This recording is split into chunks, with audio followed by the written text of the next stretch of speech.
نحمده ونصلي ونسلم على رسوله الكريم اما بعد بسم الله الرحمن الرحيم وملګری سلام لګل دی وعلیکم السلام ورحمت الله وبرکاته او لیکلی دی چې راتلونکي هفته کې زما یو امتحان دی دعاو کې چې الله پاک کامیابی راکړي الله تبارک وتعالى دی تاسو ټول مسلمانان په هر نیک امتحان کې پاسو فرمای عزیزانو دی امتحان کې پاسوالی د پاره یو وظیفه درته خایمه او دا داسې کسانو ته ما خایله ده چې هغه ډاکټران لس ځله تقریبا امتحان کې فیل شوي 10 کالو پورې کړېدلي او چې دا وظیفه یې کړې ده الحمدلله په هغه ځلې باندې ویل چې مونږ ته به داسې ښکارېده لکه په دیوار باندې جواب مونږ ته لیکلی دی مونږ هغه نه پړاو کوو ما ته خپله چې دا کله میلاو شوه او لوی دورې امتحان مې ورکولو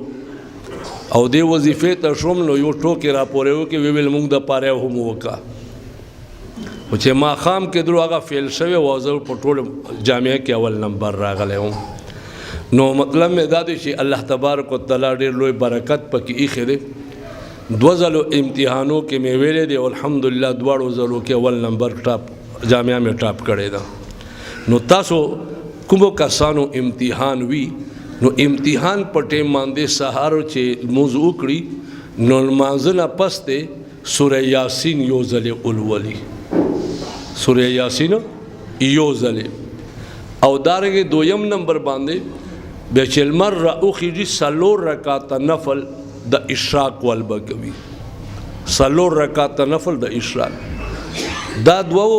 وظیفو برکات دادي چې ورځې ټول چې کوم مشکل کار دی الله به په خپله درته سمایي او 3م نمبر باندې چې بیا کله امتحان حال ته ځای امتحان حال ته تللو نه وړاندې 3 ځلې سورة القلم به وایي دا تبارک الذی صورت کې سورة تبارک الذی نه پس سورة الملک نه پس 2م صورت ته نون والقلم وما یسطرون دا 3 ځلې لولې او بیا امتحانګاه ته ځای الله په فضل و کرم احسان سره په دې کې به صرف پاس کېږئ نو انشاءالله الله اعلی نمبر سره به الله پاک جل شان تاسو ته کامیابی در نصیبوي